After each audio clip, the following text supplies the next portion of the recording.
Yo, what's going on, guys? Mush back at it with another video, here to talk about yet another Steam title getting delisted forever.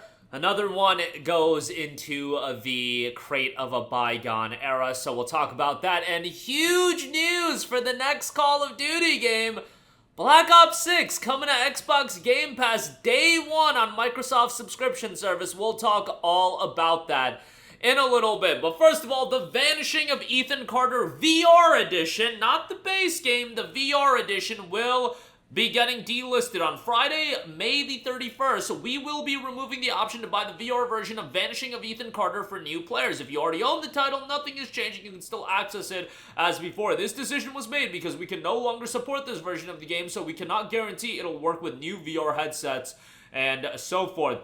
Thank you, the astronaut. So, Vanishing of Ethan Carter is actually a really solid game.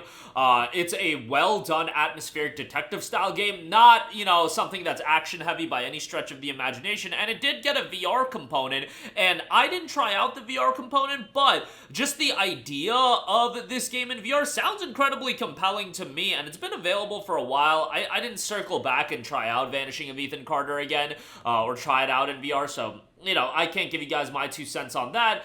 I do feel like before this game is delisted, you're getting rid of the game anyway. Can't you do something where you sell this game super cheap, or even, dare I say, give it away for free? Would that really hurt you guys at the end of the day, and you're ending support on it? I don't think existing buyers would be that mad about it, and it would, develop some goodwill, and then ultimately you can delist the game if you want. Or, instead of delisting the game, why not put, a alert being like, hey, XYZ, we're not supporting this on newer headsets, so on and so forth, because I feel like there's gonna be somebody that's gonna, mod it or something to get it working on newer headsets. I don't know. I'm not super into the VR scene, so I can't speak about that at length, but I just feel like there's more effective ways in handling this than just, keeping it at the same price and then delisting it come May the 31st. But if you are a completionist, or if you have any interest in playing Vanishing of Ethan Carter in VR in particular, jump on that as soon as possible, because that is getting delisted on May the 31st. Yet another title being delisted. This has been happening quite often, and it's always for a wide variety of reasons. A lot of times, racing games in particular, licensing issues, and then there's issues of online games just not being supported anymore, but then some games do have dedicated servers, I don't know, or fan-made servers, so on and so forth. So, I don't know, there's always things you could do, I feel, instead of delisting the game outright, but I am definitely oversimplifying the process. I don't know if Steam regulates what games can be staying on their store, and I feel like they don't based on some of the stuff that ends up on their store, but who knows? Again, I don't know the ins and outs of how all of this works, but just giving you guys the news that Vanishing of Ethan Carter VR will be delisted here shortly. Moving on from that, Microsoft has officially confirmed Call of Duty Black Ops 6 is coming to Xbox Game Pass, noting, we're excited to confirm that Game Pass members will be able to jump into Call of Duty Black Ops 6 on day one with Game Pass. Whoa, whoa, whoa, whoa, whoa. Hold it. We gotta talk about that right away.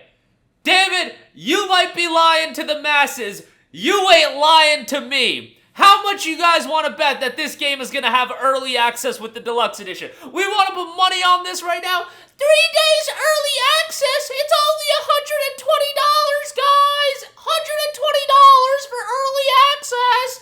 I mean, let's be real. That's exactly what's going to happen. And, I haven't read everything about this game, and I don't know if that's exactly already confirmed. But, bro, this game, 100% gonna be having an early access period. And you know what? If I'm Microsoft, if you don't have an early access period, y'all don't even know how to run a business, because that's free money you're throwing away, because you'd be selling millions of early access digital deluxe edition upgrades. Come on, man. People fiending for that. I gotta play it 3 days early, you guys. I'll give them my left arm for 3 days early. It is still kind of insane that this game is going right into Game Pass, because, this is a juggernaut of an IP, and I really wonder, with Black Ops 6 coming to Game Pass, are they gonna up the price? Again, you get to this point where you keep raising value of a subscription service, and you're ultimately, at some point, offsetting the return on that value proposition increase.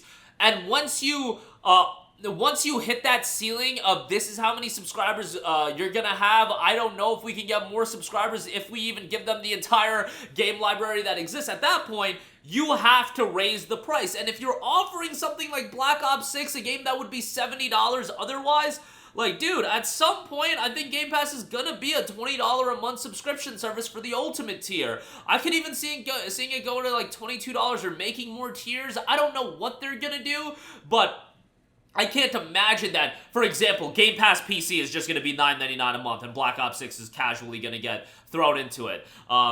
Yeah, I just don't see that happening. If it does, great, but I do see the price point going up. There is also the element of Call of Duty is very much a live service game, so if you get more people playing the game, that's more people you can monetize in the long run and get them into Call of Duty, and once you get their foot in the door of Call of Duty, I feel like the issue with that line of thinking is, at this point, most people know whether or not they like Call of Duty, but there might be a new generation of consumers where you can have them check out Call of Duty for the first time, or you could draw people back in that have been, not into Call of Duty for a long time. I don't know. It's just, it is what it is. It's a huge addition. Let's not get it twisted. Like, Black Ops 6, the latest Call of Duty, day one on Game Pass. It's just, like, imagine a decade ago, when I was still in high school, when I was finishing up high school, and you were telling me that Call of Duty and all these other games are just gonna be on Game Pass. Like, bro, if I was in high school and Game Pass existed,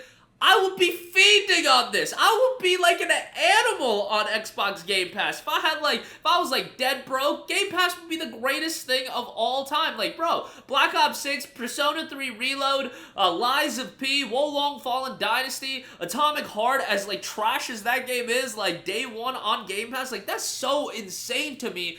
And the value is ridiculous. It's just at this point, my issue isn't like acquiring games. My issue is like having the time to play all of these games, and a lot of you guys, as you age, you get into that category as well, where it's not about, having access to these games. It's about creating the time to play these games. And, like, the financial aspect doesn't become the barrier to playing video games. It's more of time, and do you want to invest time in playing all these games, or do you want to get into one game and, invest a ton of time into that? Because that's what a lot of people do, and more power to you.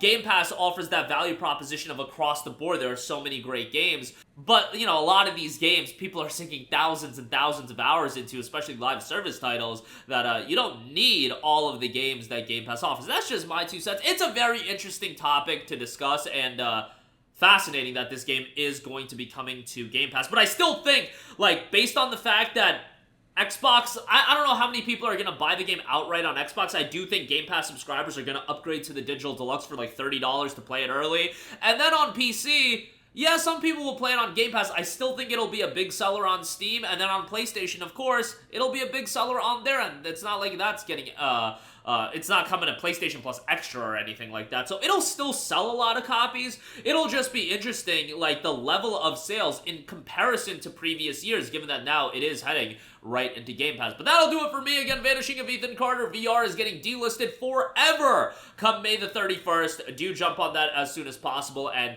Black Ops 6 is coming to Game Pass, and very interested by this. Curious to hear what you guys think. We all know it's not day one. It's gonna have early access. We all know this, but let me know what you guys think in the comment section down below. And as always, guys, thanks for watching, and I will catch you guys in the next one. Peace out.